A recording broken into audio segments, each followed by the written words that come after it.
Hi again folks, how you all doing? Well, what have I got here? This is a make of model I haven't worked on before, and up till now I've never heard of them. This is a Planet Industrials Kerr Stuart Victory that was sent to me by a chap called Tony. Tony says he bought this second hand and it ran fine, but it's recently developed a case of the wibbly wobblies. Let's turn on the power and have a look.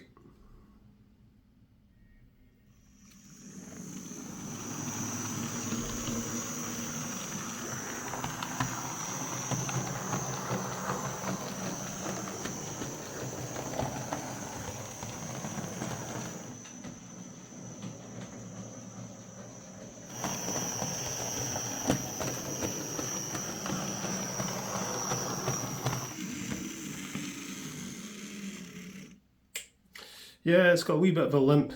Let's get her into the shed and we'll see what's up.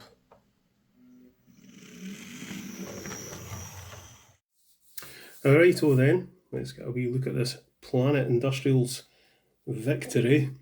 Had a wee look at the Planet Industrials website, and this is actually the only model locomotive they produce.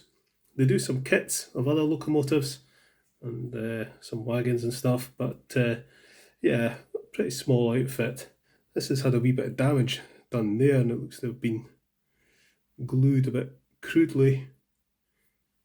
Other than that, it looks okay. I think the lamps have been stuck on. There's a bit of glue spill there as well. I think somebody's glued some coal in at the back there. It's not, I don't think anyway, I don't think it's that detailed. And also it seemed to run quite noisily. It makes quite a sort of scrapey sound, which I didn't really like that much. But I'm not going to worry about that. Why is it wobbling? Well, that's why it's wobbling. That wheel's a bit squint. Yeah, it does look like this wheel here is a little off. That'll be enough to cause the wobble, I think. I'll be very interested to get a look inside this. I think we'll undo these brake rods first of all. They're popping out. See what is inside and see if we can get these axles out and see if we can straighten that wheel up. There we go. Get these brake rods out the road. We've got, get the endoscope in. So it's this wheel here that appears to be a bit off. It's maybe not that apparent just now, the position it's in, but I think that's the wheel causing the wobble. We've got a screw there just behind that coupling, and another one there. Right, okay. PI, made in China. See the state of that. It's a bit of a shame. Alright, okay. Let's undo these screws and see what happens. It's always interesting working on a make of model that I haven't worked on before, but it can be a bit scary. I'm just looking down in there. Just get the endoscope in again. We've got some electrical gubbins down in there and a plug that's not plugged into anything. Alright, the screws are out, so it's just going to come out.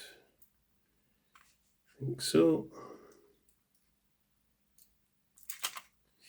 There we go. At least part of the body appears to be die cast. Right, what have we got here? Oh my. So we've got what looks like a DCC decoder. It's running on DC okay. Got a little motor with a flywheel. What on earth is that? The gears must be in there. Yeah, there they are. Oh, looks a bit dry in there actually, so we'll get some lubrication. That might quieten it down a wee bit. I'm not quite sure what this is. Not seen that before, whatever it is. I think if this is mine, I would have cut that plug off because it's just in the way there. Right, okay. So that's what's inside. We've got 4 screws that hold this underframe on, I think.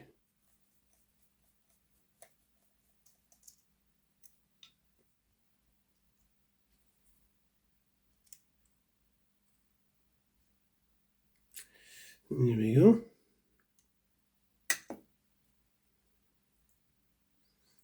Blimey. So we've got some lovely bearings, 3 different sizes. The one at the front here, which I think is the problem one. A couple of big bearings. Then the middle wheel appears to have slightly smaller ones, and then smaller ones again on the actual drive axle. But you can see those gears, there doesn't appear to be any lubrication in there at all. So I'm going to get a lot of silicone grease in there. And there doesn't appear to be any lubrication in the axles.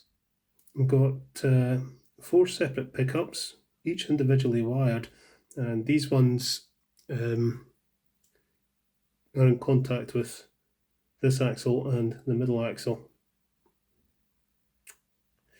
All very interesting. In the moment of truth, if I lift that out, I wonder if it's possible to undo these crank pins.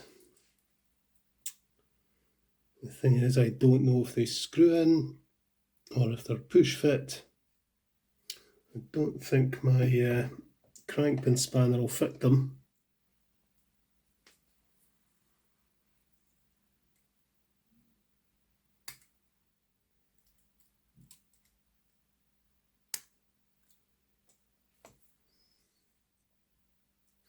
You can see that the crank pins are kind of oval shaped. So a normal little spanner won't fit. So I'm just having to unscrew it with the pliers. These pliers don't have any grips on them, so it's minimal risk of chewing anything up. It's still not ideal. There. That's that out. Okay. Massive bearings for that size of axle. The middle axle is sprung. To watch that, there's 2 tiny wee springs. Yeah, it's this wheel here, I think, is just a bit off. Let's just have a look at the back to back. Check what the other wheels are first. 14.4, 14.5,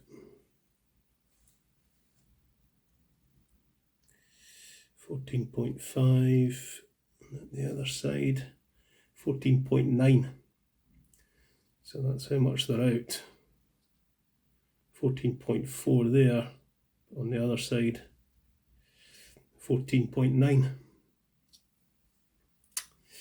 So, I need to straighten this up somehow.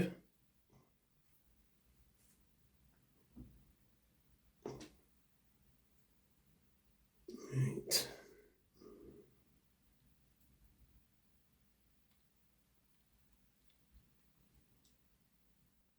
That seems to be okay now.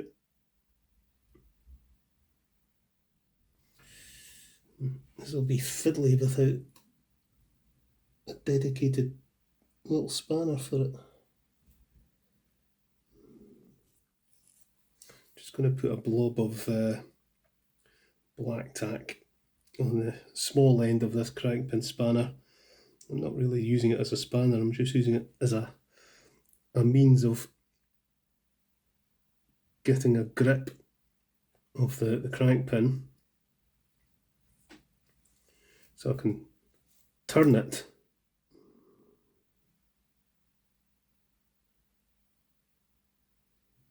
See if I can just get it started.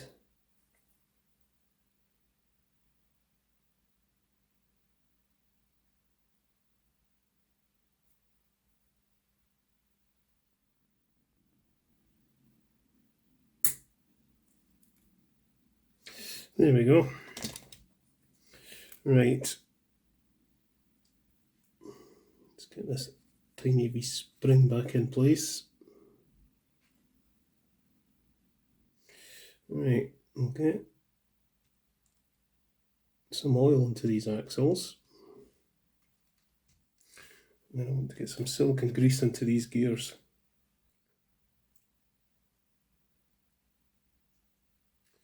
We'll get this back on.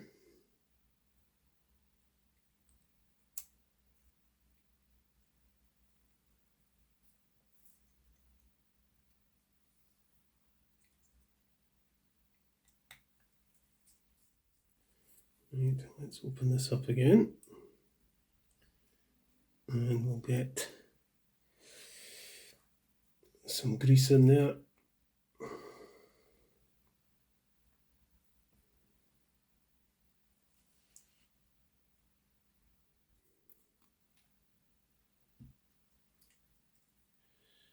Bit of gear oil in the worm gear. And a wee touch of oil in there. And there. Touch on the bearings. There we go. Right.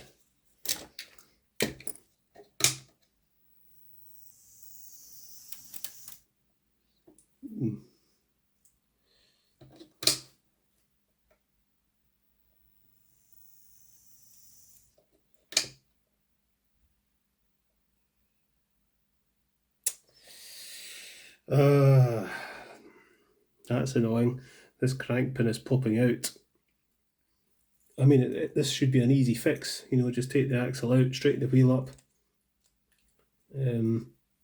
put it back. Should be simple, but just a wee spot of thread lock down in the thread.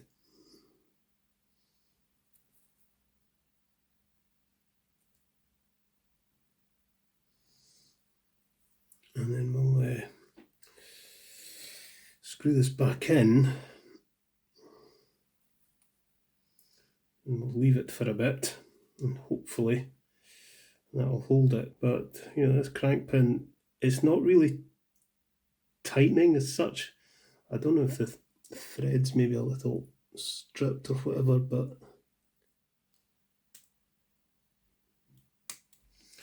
so that's screwed right in, and there's thread lock in there. So we'll leave that to set,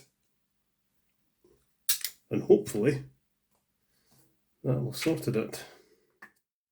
Right, so this is actually the next day. I got a bit distracted with something yesterday, and by the time I came back to this, it was beer o'clock. So left it until today, but that's given the thread lock plenty time to set. So I'm hoping that's going to keep that crank pin in place. It's got a very slow pull away, this model, which is quite nice.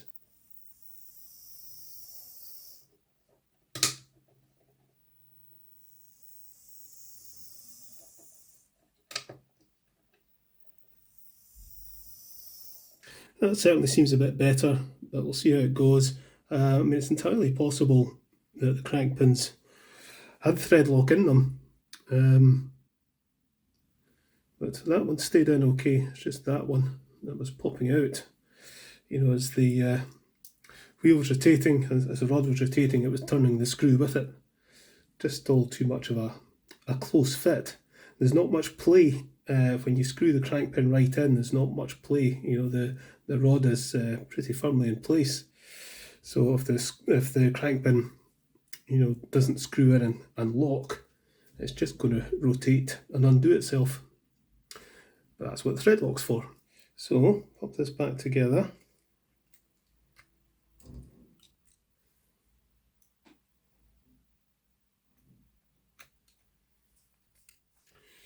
And get these brake rods back on. Oh, there's a bit of a fiddle getting these brake rods on. There we go.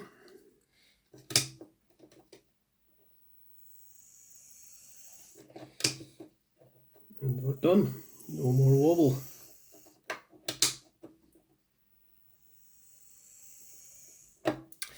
Let's go and pull out the shed.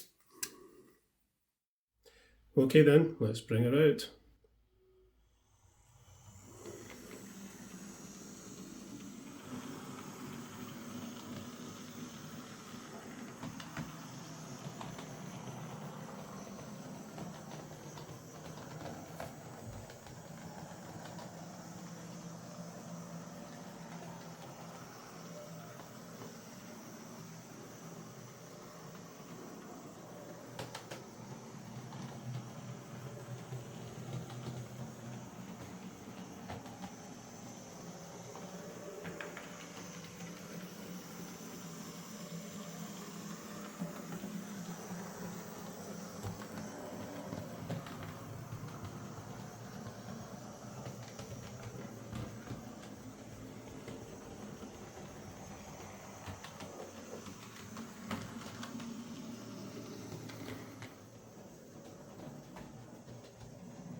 So there we are, that's Tony's PI Kerr Stuart's wobble sorted. Just the front wheels has got a bit out of whack.